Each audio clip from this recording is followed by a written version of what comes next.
Yohanes bab 5 ayat 31 sampai 47.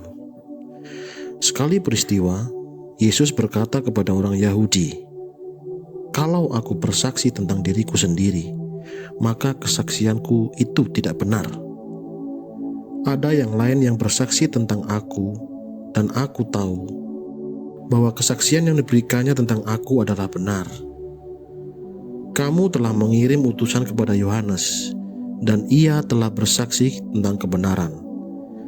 Tetapi aku tidak memerlukan kesaksian dari manusia, namun aku telah mengatakan hal ini, supaya kamu diselamatkan. Yohanes adalah pelita yang menyala dan bercahaya, dan kamu hanya mau menikmati seketika saja cahayanya itu.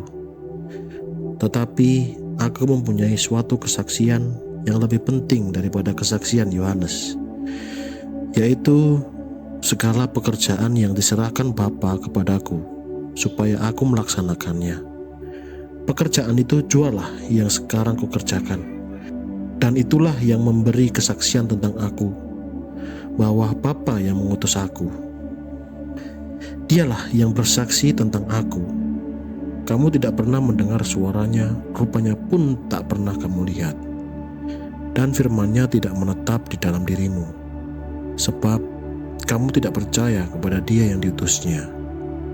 Karena menyelidiki kitab-kitab suci, sebab kamu menyangka bahwa olehnya kamu mempunyai hidup kekal.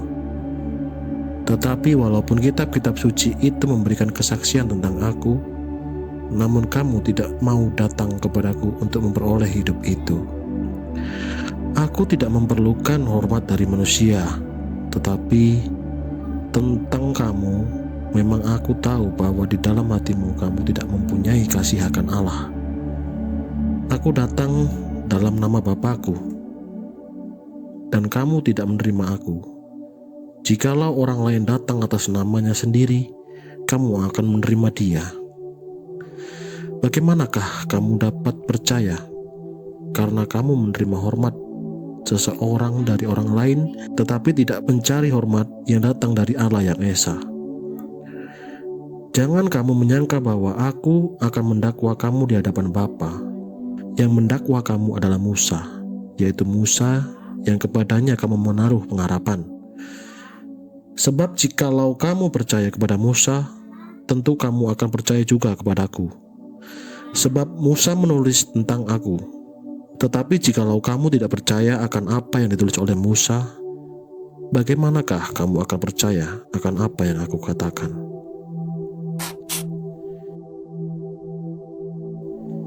Kehadiran Musa di tengah bangsa Israel adalah cara Allah, Yahweh, menunjukkan betapa Dia mencintai bangsa Israel. Kasih Allah itu semakin nyata ketika di kemudian hari Ia mengutus putranya sendiri ke tengah dunia. Masalahnya adalah, di tengah segala warta baik dan perbuatan kasih Sang Putra, ada banyak orang yang tidak menerima itu dengan baik. Mereka bahkan mengecam apa yang dilakukan Yesus. Kita yang hidup di zaman ini pun sering dihadapkan pada situasi yang sama. Apakah kita sudah beriman dan yakin kepada Yesus? Kita sendiri yang punya jawabannya.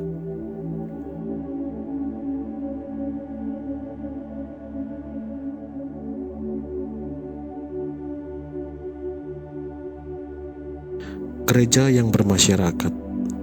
Ada hal unik yang diajarkan gereja Katolik. Hal unik tersebut adalah bahwa gereja Katolik tidak hanya mengajarkan soal hidup beragama saja, melainkan soal hidup. Hidup ini meliputi berbagai aspek, mulai dari aspek sosial, ekonomi, politik, agama, etika, dan masyarakat. Aspek-aspek tersebut dibahas dalam ajaran gereja Katolik. Aspek keagamaan tentu dibahas dalam kitab suci, dan beberapa dokumen yang membahas khusus mengenai hal tersebut. Namun, tidak banyak orang tahu bahwa gereja juga membahas mengenai prinsip dan pedoman etika yang meliputi aspek-aspek tersebut. Prinsip dan pedoman etika serta moral dikembangkan dan dijelaskan oleh gereja Katolik dalam sejarah sosial gereja Katolik. Dokumen pertama yang membahas mengenai hidup sosial ekonomi masyarakat adalah Rerum Novarium yang ditulis oleh Paus Leo ke-13.